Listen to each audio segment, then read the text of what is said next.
कभी इतनी छोटी सी 24 तीर्थंकरों के स्वरूप की किताब उनके जन्मदिन पर दी है?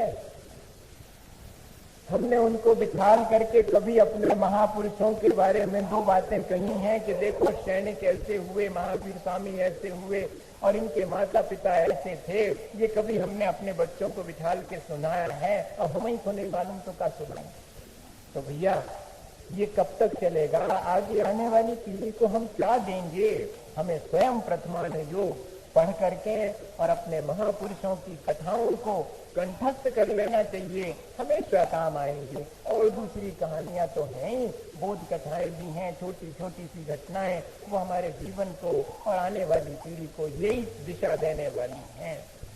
और नहीं तो और दूसरे लोगों के चरित्र तो अपन पढ़ते हैं।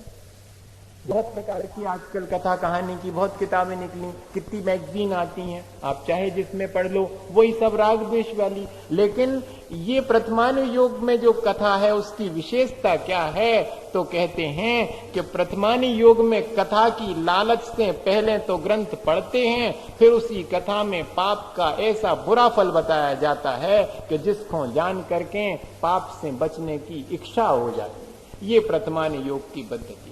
कथा का लालच देते कि पढ़ो, कहानी है, तुम्हारे मन की है कहानी, तो कहानी तो पढ़ रहे पर उसमें पाप का ऐसा फल बताएंगे कि व्यक्ति को पाप से घृणा हो जाए और धर्म की तरफ प्रवृत्त हो जाए। 3 चीजें विशेष हैं प्रथमानुयोग में: संसार की विचित्रता और पाप पुण्य का फल और महापुरुषों की प्रवृत्ति। ये 3 चीजें ही प्रथमानुयोग में प्रमुख रूप से बताई गई। क्या है संसार का वैचित्र?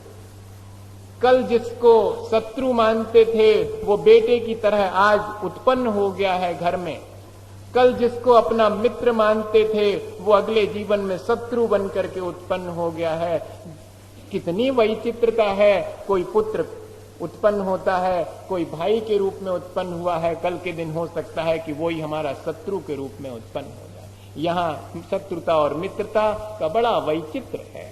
इसलिए संसार की विचित्रता और पाप पुण्य का कैसा फल यहाँ संसार में जीव भोगता है, ये और महापुरुषों ने किस तरह अपने इस पाप पुण्य के बीच भी अपनी प्रवृत्ति को बनाए रखा, तो महापुरुषों की प्रवृत्ति कैसी रही, ये सब 3 बातें मुख्य रूप से प्रथमानुयोग बताता है। वो कहते हैं कि प्रथमानुयोग तो जो अव्युत्पन्न है, अर्थात प्राथमिक अवस्था में हैं, अभी मिथ्यात्व में फंसे हुए हैं, उनको धर्म में लगाने के लिए प्रथमानुयोग है, ऐसा नहीं समझना। सिर्फ इतने ही के लिए नहीं है। कहते कि अव्युत्पन्न जो मिथ्या दृष्टि है उसको तो इसके माध्यम से धर्म मिलता ही है, लेकिन जिनको तत्व ज्ञान भया होए, पीछे इस अनुयोग को बातें सुने, तो तिनको यहू तिसका उदाहरण रूप भाषे है। देखो, जिसने पहले तत्व ज्ञान कर लिया है, खूब अभ्यास कर लिया है, सम्यक दृष्टि हो गया मान लो, और वो सम्यक दृष्टि भी अगर प्रथमानुयोग को पढ़े, अपन जा सोचेंगे जो तो पहले नए लोगों को पढ़त को आए। नहीं, कहते कि जिनको खूब पढ़ते पढ़ते जिंदगी निकल गई है, तत्व का बहुत अभ्यास है, वो भी अगर प्रथमानुयोग को पढ़े तो उसको प्रथमानुयोग कैसा भाषित होता है कि अरे जैसा मैंने स्वरूप पढ़ा था पुण्य और पाप का, वैसा ही तो इसमें उदाहरण के रूप में समझ में आया। वो उदाहरण अगर देखना है, वो दृष्टांत अगर देखना है, तो प्रथमानुयोग में जो अपन थ्योरी पढ़ते हैं उसका प्रैक्टिकल अगर देखना है तो प्रथमानुयोग में ही देखने मिलेगा। ऐसा ये प्रथमानुयोग है। जैसे कि और आगे कहते हैं कि जैसे शुभ अशुभ और शुद्ध उपयोग को जाने था, वह तिनके फल को जाने था। पुराण विषय तिन उपयोगन की प्रवृत्ति और तिनका फल जीवन के भयासो निरूपण किया। पहले शुभ उपयोग, शुद्ध उपयोग और अशुभ उपयोग, इन सब का अपन ने स्वरूप भी जान लिया मान लो।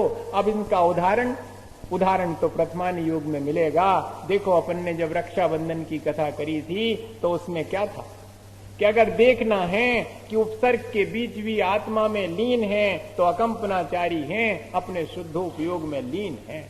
और अगर देखना हो शुभोपयोग तो अपने धर्म ध्यान को छोड़कर, अपने शुक्ल आपके शुद्धोपयोग को छोड़ करके निचली अवस्था में आकर के धर्म के अनुराग पूर्वक उनके मदद के लिए, उनके उपसर्ग दूर करने के लिए विष्णु कुमार मुनि महाराज आ गए। वो शुभोपयोग का प्रतीक है। और देखो तो वाली इत्यादि चार लोग अशुभ में लगे हैं, धर्मात्मा के ऊपर उपसर्ग कर रहे, यही तो अशुभोपयोग की प्रवृत्ति।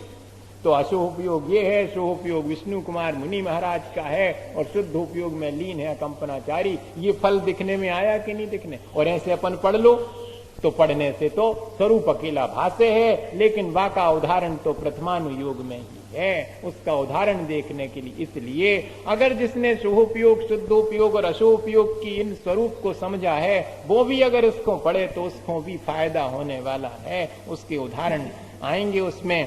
फिर और आगे कहते हैं कि धर्मात्मा की प्रशंसा और पापी की निंदा जब से होए तो धर्मात्मा के प्रति तो अनुराग हो गए और पाप के प्रति सावधानी हो जाए। ये भैया पाप नहीं करना, क्योंकि पाप का फल ऐसा दिखाया है इसमें, इसलिए सावधान हो गए पाप से। और धर्मात्मा की प्रशंसा करने से अपना ही धर्म बढ़ गया। इस तरह ये प्रथमानुयोग है। बोधति बोधा समीचीना, ये हमें समीचीन जो श्रुत ज्ञान है प्रथमानुयोग के माध्यम से हमें अपने जीवन के लिए सम्यक दर्शन, ज्ञान, चारित्र और पुण्य का वर्धन करने वाला और समाधि की प्राप्ति में सहयोगी है। ऐसा ये प्रथमानुयोग, जिससे भैया जितना बने वो इसका अभ्यास करना चाहिए। और प्रयोजन यही है हमारा कि हम धर्म की तरफ लगें और अधर्म से बचें। इस तरह ये प्रथमानुयोग के माध्यम से ज्ञान प्राप्त हो। ये रत्नकरंडक श्रावकाचार आचार्य समंतभद्र स्वामी का अपन पढ़ रहे हैं। जीवन में हम सुख चाहते हैं। जो भी जीव यहाँ चारों गतियों में जी रहे हैं, उन सब का लक्ष्य सुख प्राप्ति का ही होता है। सुख के बारे में अलग अलग लोगों की अलग अलग अवधारणा जरूर है, क्योंकि सामान्यतः देखें तो सुख दो प्रकार का है। एक भौतिक सुख है या इंद्रिय सुख है, दूसरा आत्म सुख है। अनंत जीव ऐसे हैं जो इंद्रिय सुख को ही सुख मानते हैं, आत्म सुख की उन्हें खबर ही नहीं है। उन सब की चर्चा यहाँ नहीं करेंगे। यहाँ तो उन जीवों के बारे में बात है जो आत्म सुख को ही सच्चा सुख मानते हैं। हम सब, मैं सोचता हूँ कि आत्म सुख को ही सच्चा सुख मानने वाले हैं। ये बात जुदी है कि इंद्रिय के सुख भी हमें सुख प्रतिभासित होते हैं। हमारा प्रयास ये है कि हमें वो आत्म सुख एक बार प्राप्त तो हो जावे, जिससे कि फिर इंद्रिय सुख झूठे मालूम पड़ने लगे। अभी ये जानते हुए भी कि आत्म सुख ही श्रेष्ठ है, हम इंद्रिय सुखों से विमुख नहीं हो पाते। वो जो जानकारी है, वो जानकारी हमारी सच्ची इसलिए नहीं है क्योंकि वो हमें अपना फल नहीं दे पा रही। वृक्ष लगे और वृक्ष में फल न होवे तो उस वृक्ष का क्या औचित्य है। इसी तरह हमारे ज्ञान का भी औचित्य तब कहलाएगा जब हम उस ज्ञान के माध्यम से अपने जीवन का कल्याण करने के लिए तत्पर हो जाए। उस सुख को पाने के लिए हम तैयारी करें, उस आत्म सुख को पाने के लिए, और इंद्रिय सुखों से हम धीरे धीरे विरक्त होते चले जाएं। अगर वो ज्ञान हमें इंद्रिय सुख से विरक्त नहीं करता है तो वो ज्ञान अभी हमारा समीचीन नहीं कहलाएगा। जहां लिखा कि ज्ञान समान न आन जगत में सुख को कारण, वहां पर किस ज्ञान की बात कही है? क्योंकि हमें तो संसार की बहुत सारी चीजों का ज्ञान है, लेकिन उन चीजों का ज्ञान हमें सुख नहीं देता, बल्कि और अधिक हमें दुख में डाल देता है। आज जितना अधिक भौतिक ज्ञान बचपन से हमें बच्चों को है, बड़ों को है, क्या वो भौतिक ज्ञान उन्हें सुख दे पाता है? हमें स्वयं अपने जीवन के अनुभव से ये देखना चाहिए कि नहीं, वो भौतिक ज्ञान सुख नहीं देता है। वो सिर्फ रोटी दे सकता है, वो सिर्फ आजीविका दे सकता है। वो विद्या जो है वो अर्थकरी विद्या है, वो संसार को बढ़ाने वाली विद्या है। देखो कितना ज्ञान आज लोगों को है, संसार की बातों का ज्ञान, लेकिन उस संसार की बातों का ज्ञान उन्हें संसार से विरक्त कर रहा है या संसार में और आसक्त कर रहा है? अरे भाई, ज्ञान होने के बाद तो हे के छोड़ने का भाव आना चाहिए, लेकिन ये कैसा ज्ञान है कि जितना जानते हैं उतनी आसक्ति और बढ़ती चली जाती। डॉक्टर राई रत्ती जानता है शरीर को बाहर से भीतर तक कि क्या भरा है इसके भीतर, लेकिन इसके बाद भी उसी अपने शरीर से उसको जरा भी क्षण भर भी विरक्ति नहीं हो पाती। बारीक से बारीक ज्ञान है, वो सब कुछ एनालाइज करके एक डॉक्टर अपने भीतर डिसेक्ट करके देख लेता है कि मेरे अंदर है क्या। मल मूत्र के अलावा इस शरीर में रक्त पीप के अलावा क्या है? चाम लपेटी ऊपर से लिपटी हुई है चमड़ी, इसलिए सुंदर मालूम पड़ता है, पर भीतर तो ऐसा नहीं है। इसके बाद भी उस शरीर को ही संभालने में पूरा दिन क्या पूरी जिंदगी निकल जाती है। तो ये जो शरीर का ज्ञान है, उस ज्ञान ने मुझे क्या लाभ दिया? मुझे सुख दिया क्या? नहीं दिया। ये हमें स्वयं सोचना पड़ेगा। इस तरह हम देखें तो ज्ञान पाना तो आसान है, लेकिन ज्ञान को समीचीन बना करके अपने जीवन का कल्याण कर लेना उतना ही मुश्किल है। और हम यहाँ निरंतर उसी ज्ञान की प्यास में बैठे हुए हैं कि वो ज्ञान हमको मिल जाए, जिससे कि ये संसार के सुख जो हमको अभी बहुत बड़े मालूम पड़ते हैं, वे संसार के सुख अब हमें ज्यादा रुचिकर ना लगे और हमारा मन वहां से हट करके अपने आत्म सुख की तरफ चला जाए। तो भैया, किस निर्णय पर पहुंचे अपन कि जो ज्ञान हमें आत्म सुख देवे सो तो ज्ञान सच्चा है, और जो ज्ञान हमें संसार के सुख दे करके भ्रमित करे वो ज्ञान, उस ज्ञान की यहाँ चर्चा है। यहाँ भेद विज्ञान और वीतराग विज्ञान की चर्चा है, यहाँ पर और किसी ज्ञान की बात नहीं है। तो जब हम ज्ञान प्राप्त कर रहे हैं, ज्ञान और जानकारी में बहुत फर्क है। जानकारी तो हमारे मस्तिष्क में हम बाहर से बहुत सारी इकट्ठी कर लेते हैं, लेकिन वो जानकारी, इंफॉर्मेशन और नॉलेज और नोइंग एटीट्यूड, इन सब तीनों चीजों में बहुत डिफरेंस। बहुत सारी चीजों का परिचय हमें है। हम अपने शरीर के बारे में परिचित हैं, हम अपने आस पड़ोस के बारे में परिचित हैं, लेकिन इसका अर्थ ये नहीं है कि हम ज्ञानी हो गए। ज्ञानी वो है जो हे को हे जान करके तत्क्षण छोड़ देता है, उपादेय को उपादेय जान के तत्क्षण, उसी क्षण, जिस क्षण ज्ञान हुआ उसी क्षण ग्रहण कर लेता है। एक क्षण की भी देरी नहीं होती है। तब वो कहलाएगा वास्तविक ज्ञान, वो कहलाएगा ज्ञानी। और उसके बाद की स्थिति है नोइंग एटीट्यूड, जो कि निरंतर अपने ही आप को जानने में लगा है, जिसने अपने आत्मा को भी ज्ञेय बना लिया है। जहां ध्यान ध्याता ध्येय को विकल्प बच भेद न जहां, वो है वास्तविक ज्ञानी, केवल ज्ञानी।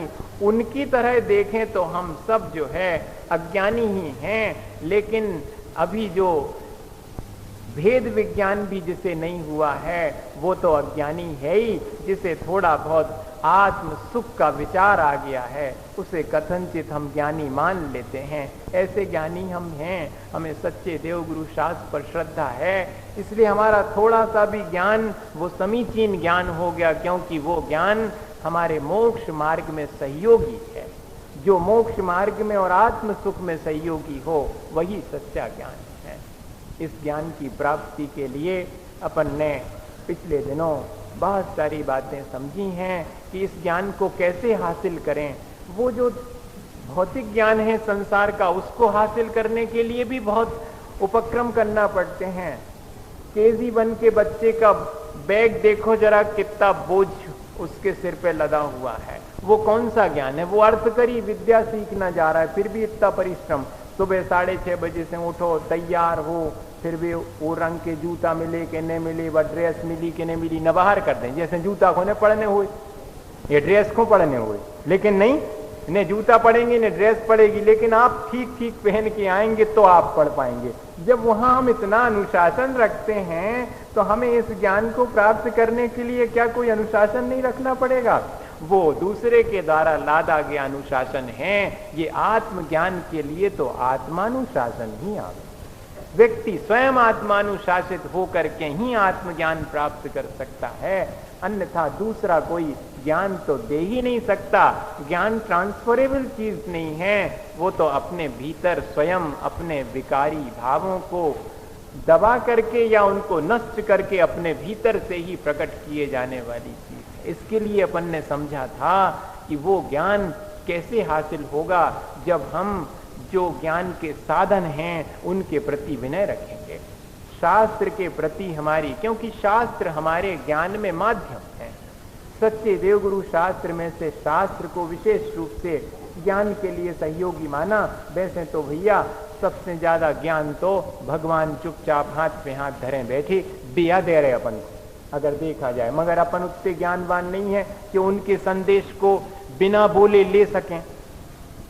तो फिर अपन को ढूंढना पड़ता है कि इन्होंने क्या कहा वही ठीक है, तो भगवान की वाणी में से हम ग्रहण करते हैं। फिर भगवान की वाणी भी जो है इतनी आसान नहीं है, समुद्र की तरह है, अपार है। तब कोई आता है तपस्वी और उस वाणी को भी बादलों में बदल करके बारिश की तरह जब धीरे धीरे बरसाता है, तब हमें समझ में आता है, तो फिर हम आलम्बन लेते हैं, गुरु का आलम्बन। इस तरह सच्चे देवगुरु शास्त्र देखा जाए तो तीनों ही हमें मोक्ष मार्ग का ज्ञान देने में सहयोगी हैं। विशेष रूप से जिनवाणी इसलिए है क्योंकि वे गुरु भी जिनवाणी के माध्यम से ही अपने जीवन में ज्ञान प्राप्त करते हैं। तो जिनवाणी की विनय होना चाहिए, या कि जिससे हमें जिनवाणी मिल रही उसकी विनय होना चाहिए। जैसे शब्द उसमें लिखे हैं उनका ठीक ठीक उच्चारण आना चाहिए, उनका अर्थ ठीक मालूम होना चाहिए, और जिस संदर्भ में जिस शब्द का जो अर्थ है वो भी तदु है, वह भी एक साथ मालूम होना चाहिए। किस समय पढ़ना है, किस समय नहीं पढ़ना है, इस बात का हमें विवेक होना चाहिए। और विनय का अर्थ है मन वचन काय की शुद्धि। पढ़ते समय मन वचन काय पवित्र रहें, उतनी देर तो रहें कम से कम। मन की पवित्रता ये है कि आर ध्यान रोज ध्यान नहीं हो भैया। वचन की पवित्रता ये है कि अनर्गल कोई बात मुंह से ना निकले, किसी को ठेस पहुंचाने वाले कर्कश वचन ना हो, आगम के अनुरूप वचन हो। और शरीर की शुद्धि इतनी है कि हाथ पैर धो लिए हैं, शुद्ध वस्त्र पहने, यही विनय है। अकेले हाथ जोड़ना ये विनय तो है ही, लेकिन उसके साथ ये मन वचन काय की शुद्धि उस समय बनी रहे। और फिर कहते बहुमान, कंसंट्रेशन, पूरी एकाग्रता से सुनना, एक भी शब्द यहाँ वहाँ हमारे प्रमाद की वजह से यहाँ वहाँ ना हो जाए, नहीं तो अहित हो जाएगा।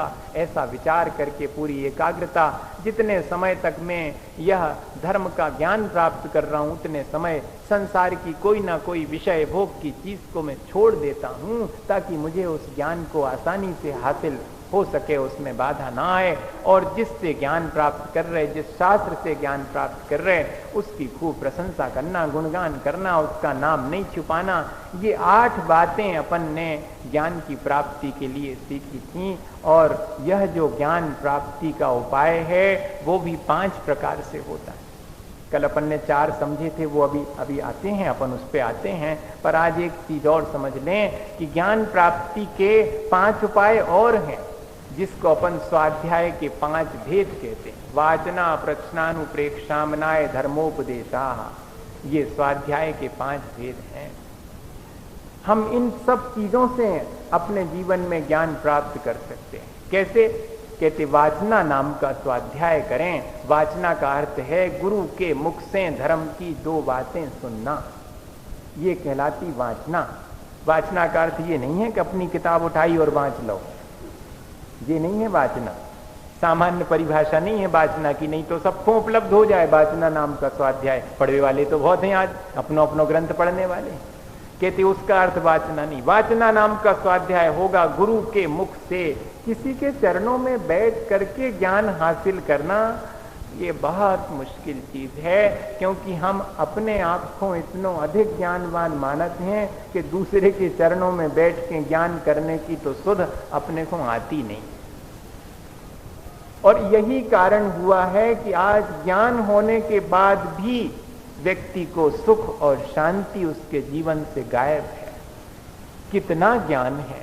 एक समय था वर्णी जी के समय, जब किसी बच्चे ने तत्वार सूत्र पढ़ करके पूरा सुना दिया था, तो वर्णी जी ने उसकी शोभा यात्रा निकाली थी, हाथी में बिठा के भैया देखो तत्वार सूत्र पढ़ लेता है ये लड़का। उस समय अज्ञानता इतनी थी। आज ज्ञान खूब है। सब शास्त्रों का स्वाध्याय करने वाले कम से कम बुंदेलखंड में तो जगह जगह मिल जाएंगे, लेकिन इसके बाद भी कहीं कोई विषयों से विरक्ति भैया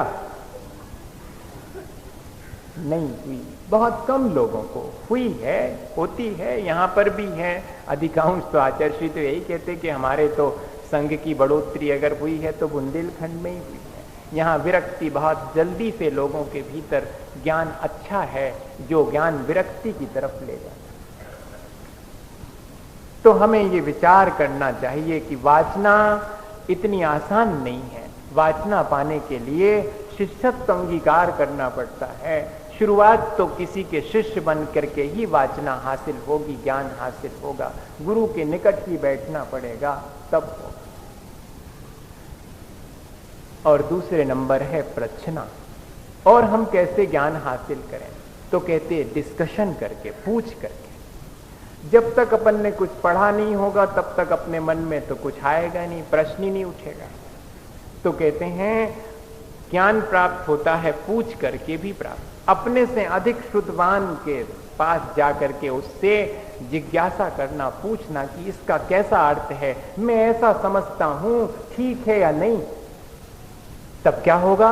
कितना निराग्रही चित्त होगा उस व्यक्ति का जो ये कह रहा है कि मैं ऐसा समझता हूं, कहीं ऐसा तो नहीं कि मैं गलत समझता हूं। आप इस बारे में क्या समझते हैं? हमारी परंपरा क्या कहती है? इसका अर्थ कैसा निकालती है? आवाज तो ये चीज है ही नहीं। जिसको जो समझ में आ गई तो वो सोचता है कि मैंने ही ठीक समझा है, किसी और के पास जाके मुझे समझना नहीं है, किसी और को जरूरत हो तो हमसे समझ लेवे। देखो तो ऐसा हो गया। ये ज्ञान नहीं कहलाता। ज्ञान तो वो है जो हमेशा उत्सुक है कि कहीं ऐसा तो नहीं। अज्ञानाद दबी व्रतम नियमनो वर्तिस सहम चान्य था तस्मिन नर्जित मस्ति प्रतिनवम चैनो निराकुर्वती। भगवान, मैंने अज्ञानतावश अगर आपके मोक्ष मार्ग का अन्यथा प्ररूपण किया हो तो मुझे क्षमा कर। इतनी विनम्रता उस पूछने वाले के अंदर होनी चाहिए। तब प्रश्ना नाम का स्वाध्याय आता है कि मैं तो अज्ञानी हूं, केवल ज्ञान में जो बात आई है उसको मैं कैसे जानूं। बहुश्रुतवान जो अपन से अधिक जानते उनके चरणों में बैठ के और उस चीज को, और परंपरा से जो हमारी आचार्य भगवंतों ने जो अर्थ निकाले हैं उन अर्थों को मैं निकालूंगा। अपने मन से कोई उसमें अर्थ जो कि आगम के विरुद्ध हो वो नहीं निकालूंगा। ये सब प्रश्ना में आएगा। प्रश्ना के 2 काम हैं। एक तो ज्ञान को परिमार्जित करना और जो ज्ञान सीखा है उसको दृढ़ करना, दृढ़ीकरणार्थम। कहते पूछने का अर्थ ये नहीं है कि वक्ता की तरी लाओ चाहो कि जानत के नहीं जानत, ये खिलाने नहीं पूछ रहे। इसके लिए पूछ रहे हैं कि मेरे अंदर जो मैंने जाना है उसको ठीक तो कर लूं, और अगर ठीक है तो उसको पक्का कर लूं। इसके लिए पूछना, तब वो प्रश्ना नाम का स्वाध्याय कहलाएगा। अकेले पूछने के लिए पूछना कि देखें इनसे बनत है कि नहीं बनत, और 4 जनों के बीच में हमारी वाहवाही हुई है कि अरे वाह देखो जी कितने पूछत, कितनी चर्चा करत, अरे भाई बहुत ज्ञान है इनका। इसके लिए नहीं, इसके लिए कि मुझे अज्ञानी हूं, जानता नहीं हूं, कुछ थोड़ा पूछने से ज्ञान हो जाएगा और जो ज्ञान है वो मजबूत हो जाएगा। वाचना, प्रश्ना, अनुप्रेक्षा, फिर जो जान लिया, ठीक ठीक जान लिया, उसको निरंतर चिंतन में लाना, बार बार उसका मुहुर मुहुर चिंतनम अनुप्रेक्षा, बार बार उसका विचार करना कि हाँ ऐसा ही तो वस्तु स्वरूप है, ऐसा मेरा स्वभाव है। जब जब राग द्वेष होने लगे तब तब ये बात ध्यान में आ जाए कि ये मेरा स्वभाव नहीं, स्वभाव तो मेरा इससे पृथक है। ये निरंतर 24 घंटे अनुप्रेक्षा चले और फिर कहते हैं कि जो चीजें हमने समझी हैं उनको हमेशा स्मरण में रखना, आमनाए उसे घोकना, रिपीटिशन, उसे बार बार अभ्यास करना। आज ये अभ्यास वाली चीज खत्म ही है, याद करने वाली प्रक्रिया, कंठस्थ करने वाली चीज ही खत्म हो गई। पहले तो 1000 गाथाएं याद हैं, 1000 श्लोक याद हैं, इस तरह की प्रक्रिया चलती थी। आज भी हम उसे कर सकते हैं। आज पुराने लोगों को बहुत सारे भजन याद हैं। भैया ये वाले भजनों की नहीं कह रहा, फिल्मी गाना पे बने भजन, वे पुराने भैया लाल के भजन, उनको दयानंद राय के भजन याद हैं। भजन का के बाद देखो कैसे बोलते थे पहले लोग, सब याद उनको। उन भजनों में भी, उन पूजाओं में भी, उनमें भी ज्ञान बढ़ता था। तो ये सब याद रखना। छह ढाला याद है कहो तो पूरी की पूरी छह ढाला ही पढ़ ली। रत्नगंज शापकाचार तो खैर हिंदी का नहीं, इसलिए कम लोगों को, छह ढाला कई लोगों को याद है। सकलगे की विनती याद है, कहीं भक्तांबर स्तोत्र है, जिसको ये सब याद करने की प्रक्रिया थी पहले। इसी का नाम आमनाय नाम का स्वाध्याय है ये। इसके माध्यम से हम खाली बैठे बैठे, और काम में तो यही आता है बाद में, जब हाथ पांव नहीं चलते, आंख से दिखाई नहीं पड़ता, किताब उठा नहीं सकत, शुद्धि रहती नहीं है शरीर की, बिस्तर पे पड़े हैं, अब क्या करें, अब कोई सुनाने वाला नहीं। तब जो है शांत भाव से अपन ने जो पढ़ा है उसी को दोहरा रहे हैं। ये ऐसा है, ये ऐसा है, हमने ये सब बातें पढ़ी हैं, उसको अब हमारे कंठस्थ विद्या, अब ये विद्या काम आती। इसलिए आमनाय नाम का स्वाध्याय भी करना चाहिए। धर्मोपदेश, धर्मोपदेश, दो बातें जो अपन को आती हैं भैया, कोई पूछे तो उसको बता देना, इसका नाम धर्मोपदेश। जैसा भगवान ने कहा वैसा ही उसे प्ररूपित करना, दूसरे को बताना, इसका नाम धर्मोपदेश है। हम तो कहते कि ये पांचों बातों अपने जीवन में लागू करो। अपने जीवन को ही पढ़ना, अपने से ही पूछना कि काय भैया ऐसे हो तो काय हो। ऐसा अपने से पूछते अपन कभी कि हम ऐसे हैं तो काय हैं, क्यों हम इस प्रकार हैं? अगर हम अच्छे हैं तो अच्छे भी क्यों हैं? हमने ऐसा कौन सा काम किया जिससे हम अच्छे हैं? और हम बुरे हैं तो हमने ऐसा क्या किया जिससे हम बुरे हैं? जी अपने बारे में अपन पूछते कभी? कहती हम तो सोचते यही है, अपने को पढ़ो, अपने जीवन को पढ़ो, अपने से ही पूछो और बार बार उस बात का विचार करो कि हाँ, और इस जो अपनी कमियां हैं उनको याद रखो। और फिर कभी अगर समझाने का मन हो तो अपनों ही कान पकड़ के अपने को उपदेश दो कि तुम बातें तो ऐसी करते लेकिन हो तो तुम ऐसी। ये पांचों चीजें अगर अपने जीवन पर लागू करें तो अपने को ही पढ़ना, अपने से ही पूछना, अपने जीवन के बारे में, अपने ही जीवन के बारे में निरंतर विचार करना, याद रखना अच्छी चीजों को हमेशा। और जब कभी मन डगमगाने लगे तो अपने को ही समझाना। अपन दूसरे को क्या समझा सकते भैया? धर्मोपदेश की आवश्यकता तो देखी जाए अपन को स्वयं है। हर व्यक्ति अपने जीवन के अनुभव से अपने को शिक्षा दे सकता है। अगर ऐसा लेवें तो फिर देखिएगा कि कैसे अपने जीवन में वो ज्ञान हमारे जीवन को जरूर से परिवर्तित किए बिना नहीं रहेगा। अगर हमने इस तरह श्रद्धा पूर्वक ज्ञान हासिल किया है और अपने आत्म कल्याण के लिए, तो इस तरह हमने देखा कि ज्ञान वास्तव में वो है जो कि आचरण बन जाए। जो ज्ञान आचरण बन जाए, जो ज्ञान श्रद्धा से समन्वित हो, श्रद्धा से युक्त हो, वही ज्ञान सच्चा ज्ञान है। बाकी तो संसार में बहुत प्रकार का ज्ञान है, सब हासिल कर लेने के बाद भी उस ज्ञान से हमारे जीवन में कोई सुख और शांति नहीं मिलती है। इसलिए हमें आत्मज्ञान पाने के लिए, वीतराग विज्ञान पाने के लिए निरंतर प्रयत्न करना चाहिए।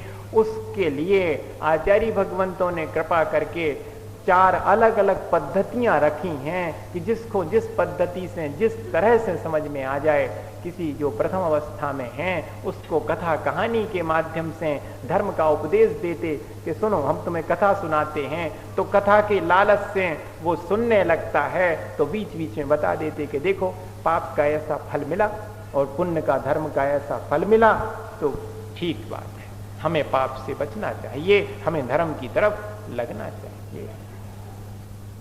अब दूसरे नंबर पर आता है कर्णान योग। कर्णान योग हमारे ही परिणामों का कथन करने वाला है। कर्ण का अर्थ होता है परिणाम, और कर्ण का अर्थ गणित भी होता है, तो दोनों दृष्टि से इसमें उसका अर्थ करेंगे कि कर्णान योग ग्रंथ हमें किस प्रकार से धर्म के मार्ग पर कर्णान योग के जो ग्रंथ हैं वे कैसे हमें धर्म की तरफ ले जाते हैं, इसको अपन समझेंगे। प्रथमान योग के शास्त्र तो समझ में आ गए भैया, पद्म पुराण हैं, आपके आदि पुराण हैं या महापुराण जिसको अपन कहते हैं, जितने भी पुराण हैं वो जितने चरित्र हैं वे सब प्रथमान योग के अंतर्गत आ जाते हैं। कर्णान योग की परिभाषा क्या है और उसके माध्यम से हम कैसे धर्म को प्राप्त कर सकते हैं ये बताते। वैसे तो जितने शास्त्र हैं उनमें चारों अनुयोग की कोई ना कोई बात निकल ही आती। प्रथमान योग पढ़ोगे तो उसमें भी जब कर्मों का स्वरूप चलेगा तो अपने ही परिणामों की चर्चा आएगी। उसमें भी जब कोई पूछ लेगा कि श्रावक और साधु का क्या धर्म है तो उसमें चरणान योग भी आ जाएगा। और उसी में कोई पूछ लेता है श्रेणिक जैसे कि 7 तत्वों का क्या स्वरूप है तो द्रव्यान योग की चर्चा भी उसी में। वही प्रथमान योग में ही चारों आ गए देखा जाए तो, पर मुख्यता की अपेक्षा से कथा चलती है मुख्य रूप से, इसलिए वो प्रथमान योग है। और जिसमें मुख्य रूप से कहते हैं अब कि सब में मुख्यता है, बाकी सब गौण रूप से चारों में चारों चीजें हैं, एक भी पढ़ो तो सब आ जाने वाली चीजें। लोकालोक विभक्तेर, लोकालोक विभक्तेर युग परिवृत्ते चतुर्गति नाम चा आदर्शमिव तथा मति रवैति कर्णानुयोगम चा लोकालोक विभक्तेर युग परिवृत्ते चतुर्गति नाम चा आदर्शमिव तथा मति रवैति कर्णानुयोगम चा। कर्णान योग में क्या है? कहते हैं प्रथमान योग की तरह तथा मति, मनन पूर्वक जो श्रुत ज्ञान है वो कैसा है कर्णान योग नाम का? तो कहते लोकालोक विभक्तेर, लोक और अलोक का कैसा विभाजन है। लोक क्या है, अलोक क्या है? तो लोक क्या है भाई? किन्हू न करे न धरे को, षट द्रव्यमयी न हरे को। ये लोक है जिसमें जीव है, पुद्गल है, धर्म अधर्म आकाश और काल, ये 6 द्रव्य हैं, वो लोक है। और जहां एकमात्र आकाश द्रव्य है वो अलोक है, यूनिवर्स और एंटी यूनिवर्स। आज की भाषा में भी अगर देखें, विज्ञान की भाषा में, तो लोक्यंते यत् श्रद्रव्यानि इति लोकः, जहां 6 द्रव्य देखे जाएं वो लोक है।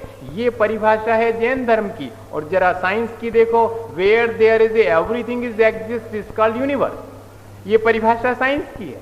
वो कह रहे हैं जहां जो चीजें जिनका अस्तित्व है वे सब पाई जावे वो लोक है। तो जिन जिन चीजों का अस्तित्व है वे 6 चीजें तो हैं। कहते soul, non soul, media of motion, media of rest, time and space. ये मैं धर्म की भाषा बोल रहा हूं, साथ साथ साइंस की बोल रहा हूं। यही कह रहे हैं, आज विज्ञान भी यही चीज कह रही है। हमें इस बात का गौरव होना चाहिए कि हमारे आचार्य भगवंतों ने ये सब बातें हमारे ज्ञान के लिए बहुत पहले से दे दी हैं। लोक का स्वरूप जितना अच्छा हमारे पास है उस पर हमें गौरव होना चाहिए। ये लोक न किसी का बनाया है, न कोई इसे धारण करता है, न कोई इसे मिटा सकता है। ये तो 6 द्रव्यों के द्वारा बना हुआ है। एक संसार जो हम अपना स्वयं बनाते हैं उसकी जिम्मेदारी हमारी है।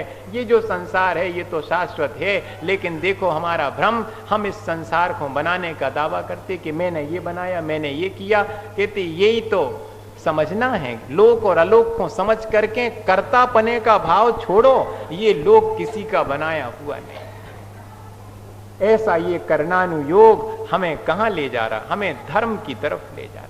हमारे कर्तृत्व, भोक्तृत्व और स्वामित्व से बचाने के लिए हमें लोक और अलोक के बारे में जानकारी देता है, सच्ची सच्ची की ऐसा है लोक का स्वरूप और ऐसा है अलोक। तो लोकालोक विभक्तेर, इनका विभाजन कैसा है, कैसे ये विभाजित हुए हैं? जहां 6 द्रव्य पाए जाएं वो लोकाकाश है, और जहां एकमात्र प्योर एग्जिस्टेंस है, स्पेस है, आकाश है, वो है अलोकाकाश। युग परिवृत्ति, और कैसे जो है उत्सर्पणी अवसर्पणी काल, और कैसे सुखमा सुखमा सुखमा सुखमा दुखमा दुखमा सुखमा दुखमा और दुखमा दुखमा, ऐसे 6 काल कैसे बढ़ते और कैसे घटते क्रम से और हमारे जीवन में परिवर्तन लाते हैं। तो युगों का जो परिवर्तन है वो कैसा है, उसमें किस काल में महापुरुष होते हैं, किस काल में शला का पुरुष होते हैं, किस काल में हम बैठे हैं, इसका विचार तो करें। हम दुखमा काल में बैठे हैं और सुख की आकांक्षा करते हैं। अरे यहाँ सुख नहीं मिल सकता, भगवान स्वयं कह रहे हैं कि पंचम काल तो दुखमा है, दुख ही दुख है यहाँ पर, मैं क्या करूं? इस संसार में से सुख नहीं निकल सकता है, मैं सावधानी रख कर के अपने भीतर ही कहीं सुख खोजूं। ये उपाय हम अगर जानना चाहें तो इस युग परिवर्तन से जान सकते।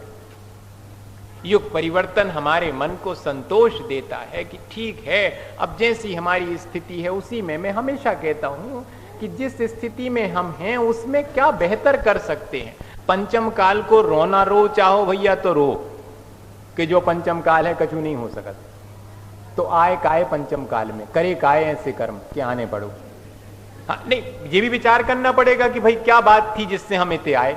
अब पंचम काल है, इसको अपन पंचम काल को खोई क्यों दो, अपने को दो कि भाई हम ही जो है पंचम काल में आए, अब क्या कर सकत। अब जो इसमें से अच्छा हो सके वो कर लो। इसमें सच्चे देवगुरु शास्त्र की श्रद्धा मिल जाए तो बस इतना ही लो, इतना ही बहुत है। और जितनी विरक्ति हो सके संसार से उतनी विरक्ति रखो, जितना संयम टूटा फूटा इस शरीर से जितनी तपस्या हो सके उतनी कर लो, क्योंकि इसके अलावा यहाँ पर और कोई सुख का उपाय है नहीं। ये तो यहाँ पर दुख ही दुख मिलने वाला है।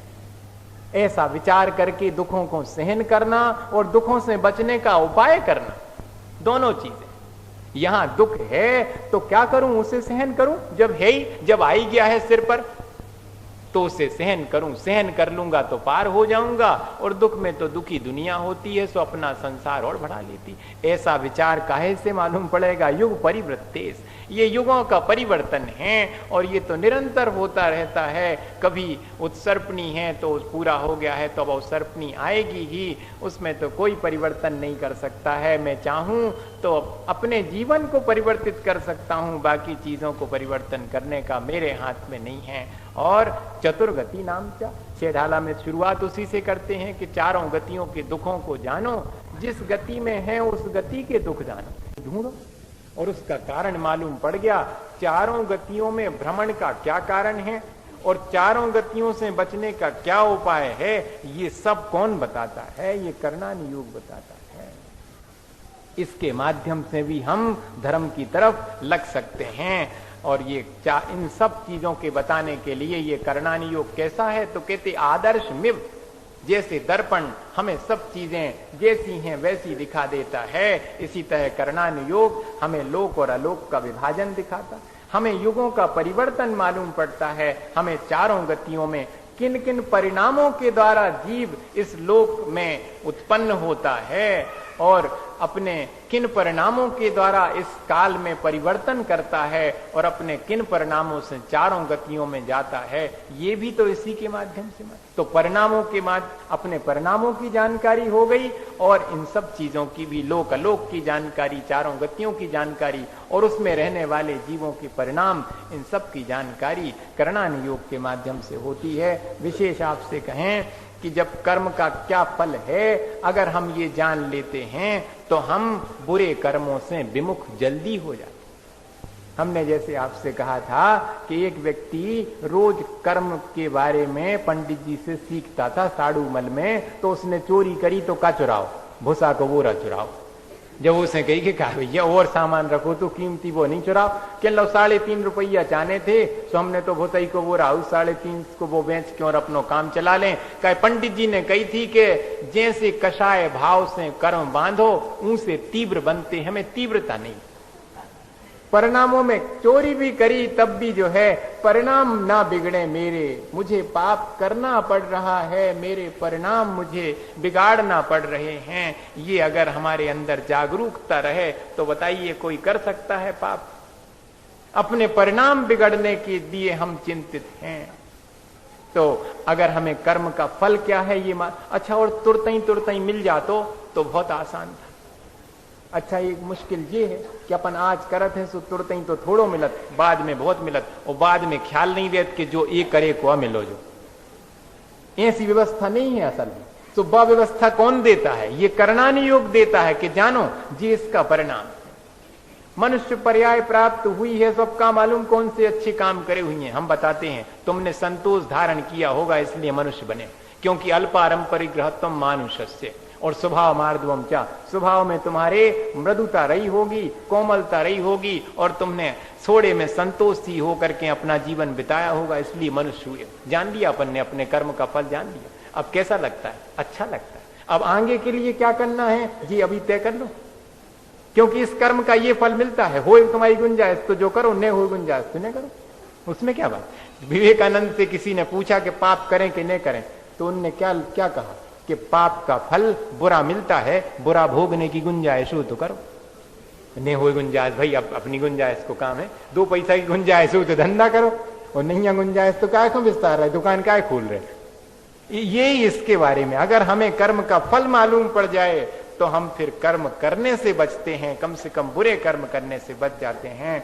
और तीनों लोकों की रचना और परिणामों का सूक्ष्म वर्णन पढ़ करके जिनेंद्र भगवान की महिमा का ज्ञान होता है। अरे एक एक बात राई रत्ती ऐसे कैसे जानी होगी। ये तो कोई छोटे मोटे ज्ञान का विषय नहीं, ये तो केवल ज्ञान का विषय है कि सारे रोग की रचना कैसी है ये भगवान ने बता दिया। आज तो थोड़े से किसी लेबोरेटरी में और थोड़े से जो अपन प्रयोग करके कुछ बातें जान ले तो उसी में चमत्कृत हो जाते। ये तो बिना किसी प्रयोगशाला के अपने आत्मज्ञान के द्वारा सारी चीजों का वर्णन कर दिया। कैसा सूक्ष्म वर्णन किया है, ऐसा पढ़ करके उसकी महिमा से सम्यक दर्शन उत्पन्न हो जाता। कर्णानुयोग व्यक्ति को अपनी सूक्ष्मता में इतना अधिक ले जाता है कि हम चमत्कृत हुए बिना नहीं रहते। ऐसी आप कभी पढ़िएगा, अपन को तो उतना अभ्यास है नहीं भी कर्णानुयोग का, कर्म कांड का, लेकिन जितना पढ़ा है उससे लगता है कि भारी सूक्ष्म है। हमारे परिणाम हम ही नहीं जान सकते और आचार्य भगवंत ने हमारे परिणाम राई रत्ती जान के लिख दी। ये इसको पढ़ करके भले ही नहीं आवे अपन को कछू, लेकिन इतना तो गौरव होना चाहिए कि हाँ ये केवल ज्ञान का विषय है, इसी से अपने को कल्याण हो जाता। और कहते कि तत्वज्ञानी भये पीछे फिर कर्णानुयोग का अभ्यास करे तो तत्व ज्ञान निर्मल होए। आज तत्व ज्ञान की चर्चा तो है लेकिन कर्णानुयोग की चर्चा नहीं करता।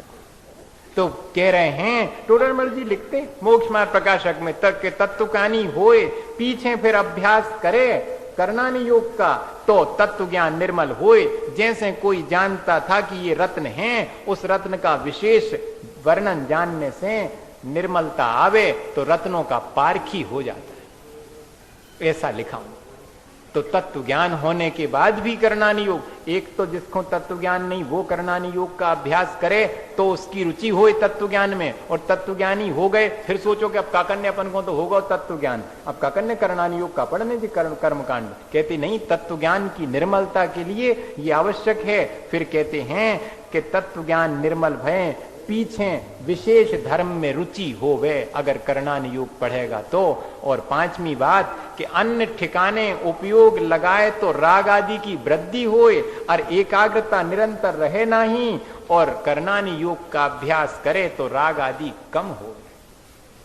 ये कर्णानुयोग का महत्व लिखा हो। क्योंकि और दुनिया भर की चीजों में लगाते हैं तो राग द्वेष ही बढ़ता है और उतनी एकाग्रता नहीं होती। और अगर अपन ही कर्मों के बारे में कि देखो कितने कर्म हैं, 8 हैं, उन 8 कर्मों के कैसे कैसे भेद प्रभेद हैं, 148 हैं। अब 148 सब कर्मों की परिभाषा कौन कौन है, अब करो ख्याल, पढ़ो, अभ्यास करो, और कौन सा कर्म कहाँ बंधता है, कहाँ तक उदय में आता है, कहाँ उसकी बंद विच्छित्ति होती, सत्ता कहाँ तक चलती है। ये अभ्यास होवे अगर तो बस शांत भाव से बैठ करके यही अपन विचार कर ले में तो बड़ी एकाग्रता इसमें हो जाती। इसलिए कहते हैं कि ये करणानुयोग भी हमारे लिए बारीक बात बता करके धर्म में लगाता है। इसलिए लिखा कि करणानुयोग विषय तो यथार्थ पदार्थ जनावने का प्रयोजन है, लेकिन आचरण जब भी होगा तो चरणानुयोग के अनुसार होगा, करणानुयोग के अनुसार आचरण नहीं होता। करणानुयोग तो सूक्ष्म बात को बता देगा। इसलिए हम करणानुयोग से सूक्ष्मता को जान करके और फिर जितना अपने आचरण में ला सकते हैं तो फिर चरणानुयोग के माध्यम से उसका आचरण करेंगे। वो सूक्ष्मता हमारे राग द्वेष को कम करती है। इस तरह ये करणानुयोग का अभ्यास अगर अपन करते हैं तो उससे भी धर्म के प्रति रुचि आ जाती है। हम पाप से विमुख होकर के और धर्म में लगें, ये ज्ञान तो श्रेष्ठ है और बाकी ज्ञान तो संसार बढ़ाने वाला है। ऐसा श्रेष्ठ ज्ञान जो कि हमें संसार से विमुख करके और अपने आत्म सुख की तरफ ले जाए, हम सबको प्राप्त हो। इसी भावना के साथ बोलिए आचार्य गुरु विद्यासागर मुनि महाराज।